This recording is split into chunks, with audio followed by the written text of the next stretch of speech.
Buenos días, chicos. Espero que se encuentren bien. Lo que vamos a revisar hoy día son los antecedentes de la Segunda Guerra Mundial. ¿Qué es lo que pasa antes de que estalle este conflicto? ¿Cómo es que se unen estas potencias para lo que va a ser uno de los hechos más recordados dentro de la historia? Partimos con una frase de Winston Churchill, el primer ministro de Inglaterra, durante este conflicto, en donde dice: nunca en la historia de los conflictos humanos tantos debieron tanto a tan poco. Esto hace referencia a un ataque que se va a producir y a las muertes también que va a significar este conflicto. ¿Ya? Entonces, vamos a partir primero con los antecedentes del conflicto.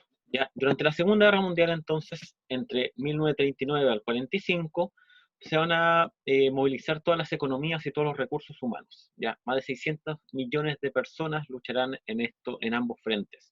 ¿Ya? Esto va a traer a consecuencias humanas, con la muerte de más de 6 millones de judíos, principalmente en los campos de concentración. Materiales, va a haber mucha pérdida dentro de este conflicto, y morales que dejan una huella profunda. Muchas personas van a cambiar totalmente la mentalidad, lo que va a significar el conflicto en sí, la entrega de vidas, la crueldad del ser humano, va a generar cambios que se ven hasta el día de hoy. Por ejemplo, en la Declaración de Derechos Humanos.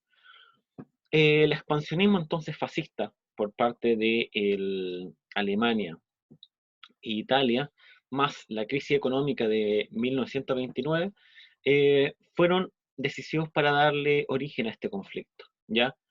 El, Esto será apoyado por el expansionismo de Alemania, Italia y Japón, que se van a unir en todo esto, y las democracias occidentales, que participan en una política de apaciguamiento. En el fondo, van a comenzar a dejar ser. No se van a meter mucho en este conflicto, lo cual va a permitir de que Hitler, Mussolini, ya comiencen esta expansión principalmente por Europa. ¿Ya? Dos de los personajes que en un principio ya van a tener este primer enfrentamiento: Hitler y Winston Churchill. ¿Ya?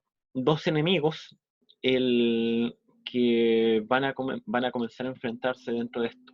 Incluso Winston Churchill, eh, que habla sobre el rearme alemán, ya comienza a darse cuenta del peligro que significaba Alemania, ¿ya? Del crecimiento que comienza a tener sumamente de manera exponencial, y que va a generar una nueva amenaza para el mundo, ¿ya? El expansionismo nazi y fascista. Cuando comienza todo este proceso, recordemos que al final de la Primera Guerra Mundial se coloca como principal responsable a Alemania. Y se acuerda, a través de la Sociedad de las Naciones, un desarme, ¿ya?, de todos estos países. El problema va a ser es que muchos de los países que van a conformar esta Sociedad de las Naciones no van a querer desarmarse, no van a querer perder esta fuerza que tenían, ¿ya?, y esta forma de protección que tenían hasta ese momento. Por ende, ya esta conferencia no va a tener fruto, y Alemania va a argumentar muy fácilmente que si ninguno de estos países cumplía con esta cláusula, que era el desarme, ella tampoco tenía que hacerlo. En el fondo, si ellos, que son los que lo comienzan con esto, no están dispuestos a hacerlo, Alemania dice: nosotros tampoco lo haremos. ¿Ya? Entonces, finalmente Hitler acaba de acceder al poder y decidió retirar a su país incluso de la Sociedad de las Naciones, ya que esta primera instancia para lo que posteriormente será la ONU. Eh, por lo que este apaciguamiento de las naciones le va a dar mucho pie a Hitler para que comience a expandirse. ¿Ya? Acá tenemos algunas características de esta conferencia: participantes de la Sociedad de las Naciones, además de Estados Unidos y la Unión Soviética. Reforzar entonces la Sociedad de las Naciones con el desarme. Sin embargo, para lo que se juntaron no va a generar un acuerdo, y va a significar que Alemania se termina saliendo de esto. ¿Ya? En el fracaso del diálogo se confirmó entonces la voluntad de Hitler de no someterse a ningún arbitraje, y evidenció también su proyección para dominar Europa. Quería expandirse, comienza a aumentar las tropas, comienza a aumentar esta potencia que tenía Alemania dentro de lo militar, y comienza a unificar esta Alemania que había sido destruida con una fuerza no tan solo militar, sino que también ideológica. Se va a comenzar a prolongar esta primera etapa en donde se busca un Estado nacionalista de base racial, ¿ya? Más allá de las fronteras que le había colocado el Tratado de Versalles, ya se busca un espacio vital, ya suficiente para satisfacer las necesidades de su población. En el fondo, buscar un territorio en Europa que pudiese darle este poder que buscaba Alemania, y esto va a significar la conquista de nuevos territorios, ¿ya? Y anexionar algunos que se habían perdido durante la primera. ¿Qué es lo que va a ser la primera etapa? Así en el 35 Hitler anexiona al Sarre, que era una provincia que se había perdido. Estaba bajo el control francés, se hace un pequeño plebiscito y la población se muestra de acuerdo a pasar al lado alemán. ¿Ya? Este pequeño hecho va a significar este paso a la expansión que va a tener Alemania. Inmediatamente, la Alemania nazi anuncia la expansión de su ejército, de su servicio militar, y crea la Luftwaffe. Ya son 36 divisiones creadas principalmente para esto. La Luftwaffe ya va a tener diferentes ramas. La más importante va a ser la de aviación, que va a fortalecer este territorio. Al principio de la guerra, cuando veamos ese tema, va a significar un ingreso rápido y una expansión bastante continua de lo que va a ser el ataque alemán. Ya a esto se pasa otro territorio más que se va a anexionar, que va a ser Austria. ¿Ya? Entonces, el Tratado de Versalles había prohibido la unión entre Austria y Alemania, que fueron dos aliados en el pasado. Sin embargo, en el 38, y ante las presiones ejercidas por Hitler, el canciller austriaco ya fue sustituido por el nazi Seyss-Inquart, ya, quien dejó entrar a las tropas alemanas en Viena. En el fondo, aquí vemos la fuerza que tenía la Alemania nazi y el partido dentro de sus provincias cercanas. Por ende, Austria queda absorbida por Alemania y entra dentro de su territorio. ¿Ya? Incluso dentro de ese mismo año se celebró un plebiscito que ratificó la unión. Si se fijan, aparte de anexionarlo, ellos tratan de hacerlo por la vía legal, a través de los plebiscitos. El partido nazi también se comienza a expandir durante este periodo en los territorios cercanos a ellos. A esto tenemos que unir la anexión al sudeste. La anexión se concretó luego de la conferencia de Múnich, ya, en la que el Reino Unido y Francia e Italia aceptan los deseos de Hitler. En el fondo, lo que tenían pensado estas potencias era, si permitimos que se cree esta anexión, no vamos a tener conflicto con Alemania y lo más seguro es que Hitler va a detener esta idea de expansión que tenía. Sin embargo, lo único que va a hacer es alentarlo más, se va a dar cuenta que no tenía oposición. Y Alemania comienza a fortalecerse mucho más, y este espacio vital del que había hablado Hitler se comienza a concretar. Aparte, la división y anexión de Checoslovaquia, ¿ya? En marzo del 39, si se fijan continuamente, presiona a dirigentes para que den esta independencia a Checoslovaquia y que se acogieran a la condición, por lo cual esto también termina pasando a parte de a Alemania, y comienza a aumentar este territorio. Acá vemos la parte de Checoslovaquia que pasa al territorio alemán, y vemos todas estas anexiones que comienza a tener. Como Alemania, que había partido muy pequeño, comienza a aumentar su territorio y se da cuenta que las potencias alrededor de él no lo detienen. Comienzan a hacer una visión mucho más pacifista y no quieren entrar en un conflicto. Recordemos que ellos también están en una crisis económica. Por ende, Alemania comienza a crecer, comienza a expandir cada vez sus territorios. Sin embargo, va a encontrarse con algunos problemas. La debilidad de las democracias. ¿Ya? Alemania dejó de estar aislada en Europa y retomó la iniciativa. ¿Ya? En 1936 Hitler ordenó la ocupación de las zonas desmilitarizadas de Renania. La pasividad de las democracias entonces fue percibida por Hitler y Mussolini como una prueba de debilidad. Se van a dar cuenta que las democracias, en vez de atacarlo o detenerlo, van a quedarse viendo como observadores. Y eso va a quedar remarcado con la guerra civil en España, en donde todas estas democracias no van a participar. Sin embargo, los gobiernos fascistas sí van a apoyar a Franco durante el conflicto en España. ¿ya? Y se concentra y se bautiza este eje Roma-Berlín, que van a ser los dos principales aliados. Posteriormente se va a unir Japón a este eje, ¿ya? Y aquí vemos cómo se comienza a expandir esta idea totalitarista, ¿ya? En donde el régimen fascista, si nos fijamos, comienza a expandirse dentro de lo que va a ser Europa en el 38, a diferencia del 19, ¿ya? Donde teníamos tan solo un régimen comunista, constitucionalistas, pero no demócratas, en el fondo lo que era Yugoslavia, Rumania, Bulgaria y España. Sin embargo, si nos vamos al 38, vemos cómo estas doctrinas dictatoriales fascistas comienzan a expandirse en Portugal y España, en Hungría, Rumania, Polonia, Estonia, Letonia, Lituania, y así sucesivamente. Y esta idea comienza a crecer, ¿ya? A esto se le va a sumar el expansionismo de Japón, que va a ser ideal para esta idea que tenía Hitler y Mussolini. Y también se va a anexionar y se va a unir a esta idea que tenía Hitler de gobiernos más poderosos. Y Japón comienza a expandirse, ¿ya? Si nos fijamos en el mapa, vemos cómo comienza a tomar parte eh, cercanas a la Unión Soviética, ¿ya?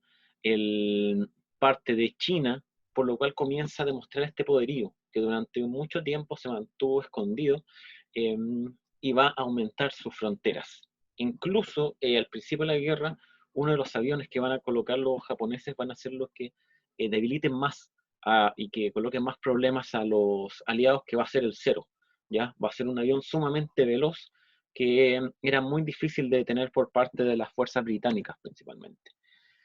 Y lo último que va a hacer Hitler, antes de que comience todo este conflicto, va a ser un pacto con uno de sus mayores posibles enemigos, que va a ser con Stalin, ¿ya?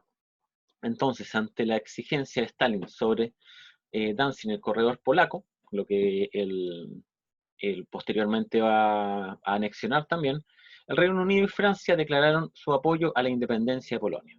Iniciaron un acercamiento a la Unión Soviética. Por ende, el Reino Unido y Francia se van a quedar tranquilos por ese lado. Van a pensar de que la Unión Soviética iba a desistir de la recuperación y la anexión de la parte de Polonia que habían perdido, y Hitler, por ende, como no iba a tener un apoyo, también iba a desistir. Sin embargo, desconocían que los soviéticos ya estaban negociando secretamente con los alemanes esta futura anexión, ¿ya? Y como se ve en esta imagen, que fue icónica durante este periodo, ¿ya? Hitler y Stalin hacen este pacto secreto, ¿ya? El pacto germano-soviético de no agresión. Con esto, Hitler va a colocar en pausa a uno de sus grandes enemigos, que podía ser la Unión Soviética, y va a poder comenzar a aumentar esta expansión hasta que fuera lo suficientemente fuerte para poder atacar a la Unión Soviética. Por ende, para, eh, para gran sorpresa del Reino Unido y Francia, la Unión Soviética se va a mantener neutral durante este conflicto. Habían hecho este acuerdo con Hitler, por lo cual Hitler no iba a atacar a la Unión Soviética y la Unión Soviética no iba a atacar a Hitler, ¿ya? Esto va a generar de que Alemania comience a expandirse aún más. Tenía como aliado a Italia, que estaba aumentando también sus territorios. Tenía a Japón, que estaba por todo el lado oriental y siendo una pausa, una traba para muchos de los países que podrían haber apoyado a los aliados. Y esto va a facilitar las ideas que tenía Hitler en ese momento, ¿ya? Entonces, este pacto ya contenía además un protocolo secreto, por lo que se preveía el reparto de Polonia entre los alemanes y los soviéticos. Así es como el reconocimiento de los derechos de la Unión Soviética sobre Finlandia, los países bálticos, Besarabia, ya respaldada por el pacto el 1 de septiembre de Alemania, que es donde él invade Polonia, ¿ya?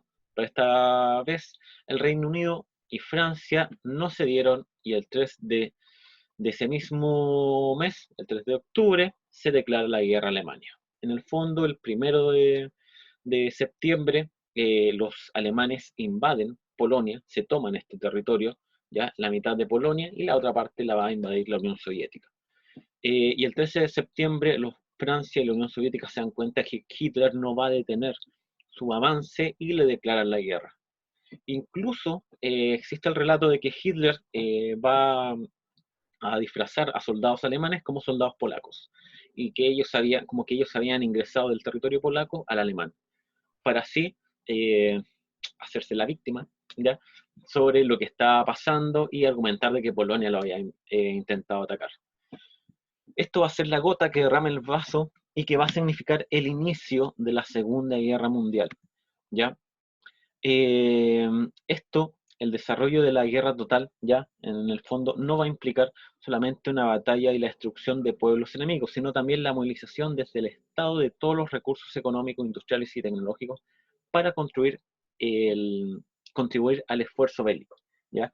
Este proceso había comenzado antes, hacia mediados de la década del 30, ya que la producción de armas funcionaba como un dinamizador de la economía de varios de los países centrales. Por ejemplo, en Estados Unidos, el rearme se convirtió en un instrumento para revitalizar la industria y en una política de preparación ante la eventualidad de un conflicto a gran escala. En fondo, si analizamos esto, muchos de los países lo que hablamos en un comienzo, no quisieron este desarme porque, uno, estaba revitalizando la economía de estos países, y segundo, también se están preparando para un potencial conflicto, ¿ya?